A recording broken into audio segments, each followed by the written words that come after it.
Good afternoon, dear students. How are you? I hope you all are very well at home and enjoy the study with my YouTube channel. Today we will talk about simple past tense. Past indefinite tense भी इसका दूसरा नाम है। ये topic exam की दृष्टि से उतना ही इम्पोर्टेंट है जितना सिंपल प्रेजेंट था, प्रेजेंट परफेक्ट था और अब ये पास्ट इंडेफिनेट। बहुत इंपॉर्टेंट टॉपिक है ये एग्जाम की दृष्टि से, एग्जाम की व्यूज से। एग्जाम में इस टेंस से रिलेटेड बहुत सारे क्वेश्चन आपको देखने को मिलेंगे और जो पैसेज आता है उस पैसेज में भी इस टॉपिक के क्वेश्चन अधिकतर आते हैं। तो ये टॉपिक एग्जाम के व्यू से इंपॉर्टेंट है, इसको अच्छे से लर्न करना है, ध्यान से पढ़ना है ताकि अच्छे से क्लियर हो जाए। सबसे पहले अपन बात करेंगे इस टेंस के एडवर्बियल्स के बारे में। एडवर्बियल्स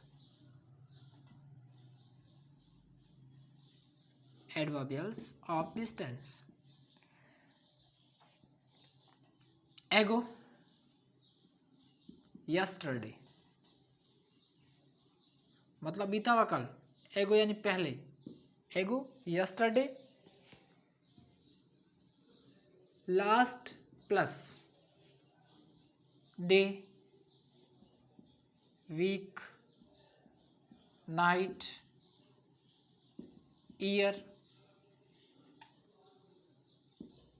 लास्ट के साथ में डे, वीक, नाइट, ईयर आ सकते हैं, इसका मतलब वो सिंपल पास्ट को इंडिकेट करेगा। प्रीवियस डे, प्रीवियस डे, ये सारे एडवर्बियल्स सिंपल पास्ट टेंस को इंडिकेट करते हैं। अब इस टेंस की हिंदी पहचान कि हिंदी सेंटेंस में कैसे पहचानेंगे कि ये सिंपल पास्ट टेंस का है। तो हिंदी पहचान बहुत इजी है, साथ साथ में लिखते रहना, राइट डाउन करते रहना। हिंदी पहचान, हिंदी वाक्यों के लास्ट में आता है ता, था,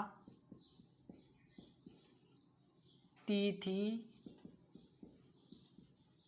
ते, थे और इनके अलावा वर्ब के अंत में या, ई, आ आदि का उच्चारण रहता है, उच्चारण होता है। तो वो इस टेंस को इंडिकेट करते हैं। ता, था, ती, थी, ते, थे, इनके अलावा इस शब्दों स्वरों की ध्वनियां भी होती है। जैसे एग्जाम्पल लिख के अपन समझते हैं। एग्जाम्पल के तौर पे देखें, बात करें तो एग्जाम्पल, वह पत्र लिखता था। ता, था आ गया, सिंपल है, सिंपल पास्ट टेंस का वाक्य हो। फिर वह खेला, खेला, आ की ध्वनि आ रही है, इसका मतलब ये भी सिंपल पास्ट टेंस को इंडिकेट करता है। वह गई, वह गई, ये भी सिंपल पास्ट टेंस, ई की ध्वनि आ रही है। तो इसके अंदर पहचान के रूप में दो हो जाएंगे, एक तो ये कीवर्ड्स और उसके अंदर अलावा इन स्वर की जो साउंड है वो भी सिंपल पास्ट टेंस को इंडिकेट करेगा। अब पढ़ते हैं इस टेंस के यूजेस। सिंपल पास्ट टेंस के यूजेस क्या होते हैं उसके बारे में देखते हैं।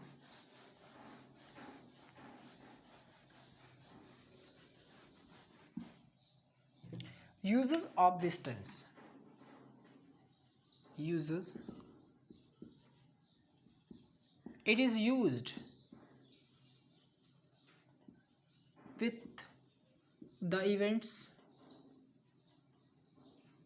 with the events which happened in past and not connected with present। इस टेंस का यूजेस एक ही है। It is use with the events which happen in past and not connected with present. ऐसा कोई भी इवेंट, कोई भी एक्टिविटी, कोई भी कार्य जो पास्ट में घटित हुआ है और उसका प्रेजेंट से कोई कनेक्शन नहीं है, कोई उसका रिलेट नहीं है, तो फिर वो सिंपल पास्ट टेंस का सेंटेंस होता है। अब बात करते हैं इस टेंस की ऑक्सिलरी वर्ब।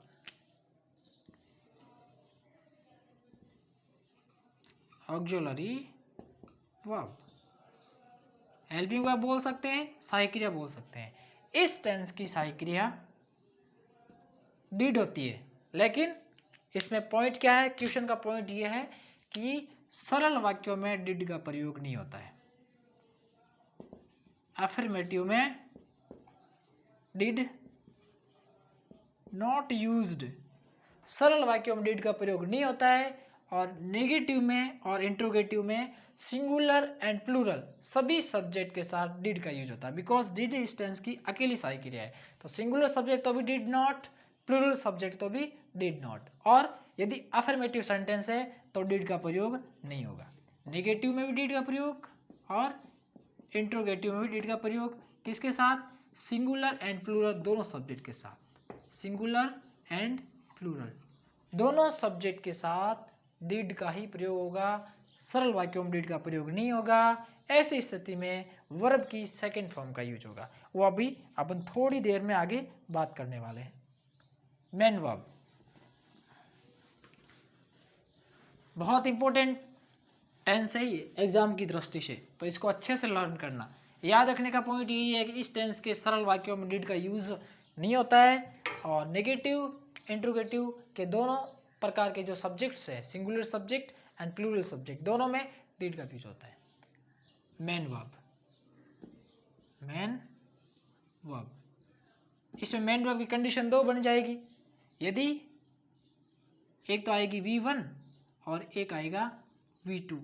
सरल वाक्य है तब तो आता है V1, कौन से वाक्यों में, सरल वाक्यों में, सरल वाक्यों में आएगा V2, और डिड नहीं आएगा, वर्ब की सेकंड फॉर्म आएगी।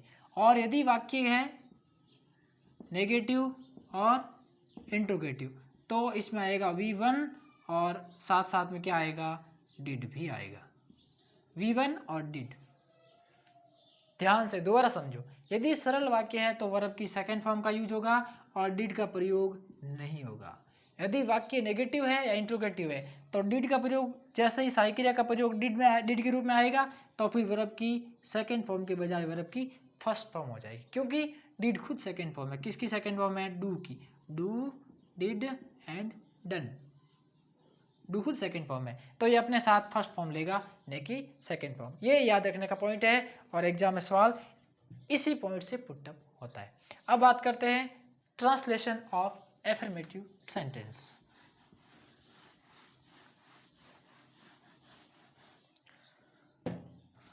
Translation of affirmative sentence, translation of affirmative sentence, सरल वाक्यों का ट्रांसलेशन। एग्जाम्पल देखते हैं। No, all first we will talk about pattern of affirmative sentence. Pattern, subject plus V2 plus object plus other words. Example, उसने खाना बनाया, उसने खाना बनाया, ये अपने सामने एक सेंटेंस है। ये उसने इसका है सब्जेक्ट, ये इसकी वर्ब, और ये इसका ऑब्जेक्ट।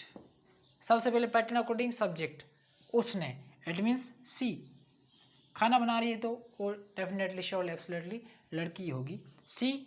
फिर वर्ब की सेकंड फॉर्म, तो वर्ब कौन है, बनाया, यानी मैक, मैक की सेकंड होती है मेड, सी मेड फूड, उसने खाना बनाया। एक सेंटेंस और लेते हैं, सी वॉश्ड हर कार, उसने अपनी कार धोई।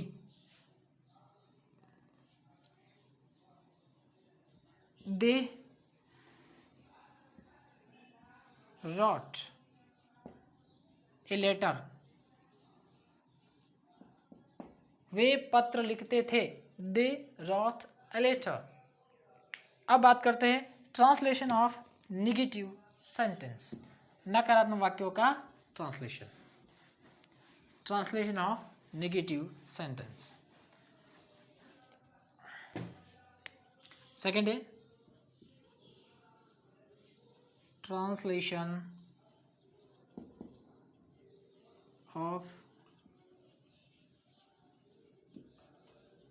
नेगेटिव सेंटेंस, नकारात्मक वाक्यों का ट्रांसलेशन। सबसे पहले रूल के बारे में जानेंगे। वही सबसे पहले क्या आएगा, सब्जेक्ट प्लस हेल्पिंग वर्ब के रूप में did plus not plus V1 V2 नहीं V1 plus object plus other word. सबसे पहले इसका पैटर्न।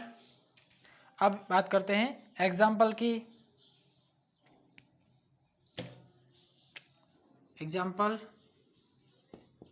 वह अपनी फ्रेंड से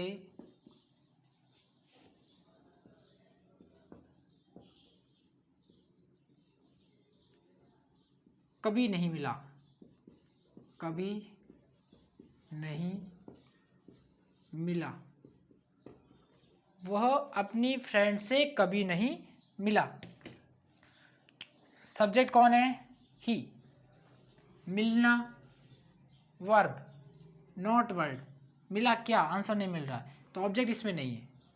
सबसे पहले पैटर्न फॉलो करेंगे। See, did not meet to his friend, he did not meet to his friend. वो अपनी दोस्त से कभी नहीं मिला। So sad. एक सेंटेंस और लेते हैं। वह या वे अपने घर में कुछ काम नहीं करते थे। थे आ गया, इसका मतलब सिंपल पास्ट को इंडिकेट कर रहा है। अब इसका कैसे बनेगा, दे, सब्जेक्ट आ गया, फिर did not do any work in their house. वे अपने घर में कुछ काम नहीं करते थे। अब बात करते हैं translation of interrogative sentence. Translation of interrogative sentence, प्रश्नवाचक वाक्यों का translation.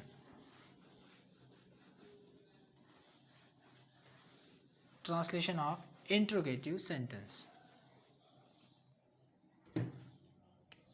Translation of interrogative sentence.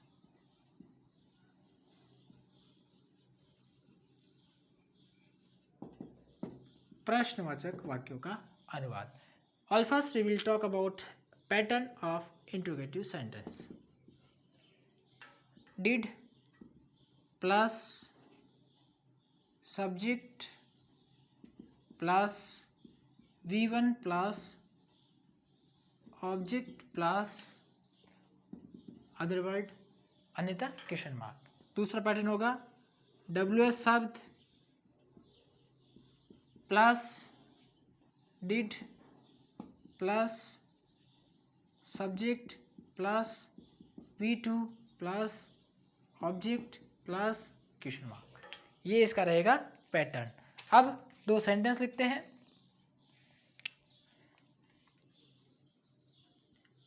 क्या उसने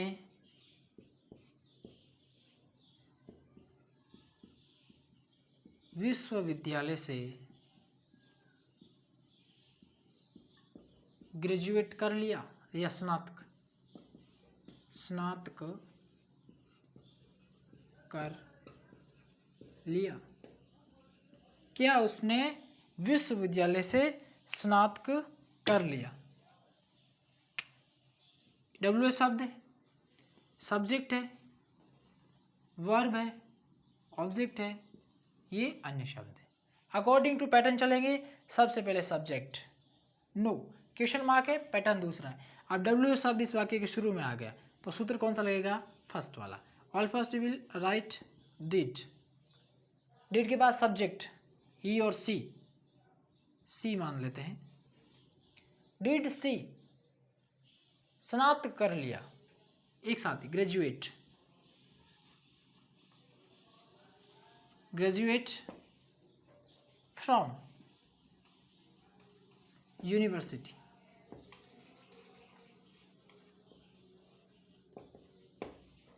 क्या उसने विश्वविद्यालय से स्नातक कर लिया। अगला सेंटेंस देखो, वह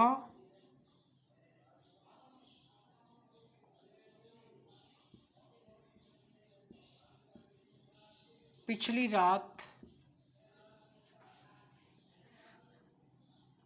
घर क्यों गया था। सिंपल है, खुद घर जाएगा। पिछली रात को वह घर क्यों गया था, क्यों शब्द बीच में आ गया, ये पैटर्न लगेगा। सबसे पहले डब्ल्यू एच वर्ड लिखेंगे तो वाई, फिर साइकिल या डिड के बाद सब्जेक्ट ही, why did he go to house, पिछली रात को यानी लास्ट नाइट। वह पिछली रात को घर क्यों गया था, why did he go to house last night. Thank you very much दोस्तों, आज की क्लास यहीं खत्म होती है। यदि आपने मेरे चैनल को अभी तक सब्सक्राइब नहीं किया है तो चैनल को सब्सक्राइब कर दें, पास में बने बेल आइकन को प्रेस करें ताकि आने वाले वीडियोज़ की नोटिफिकेशन आपको मिलती रहे। Thank you very much.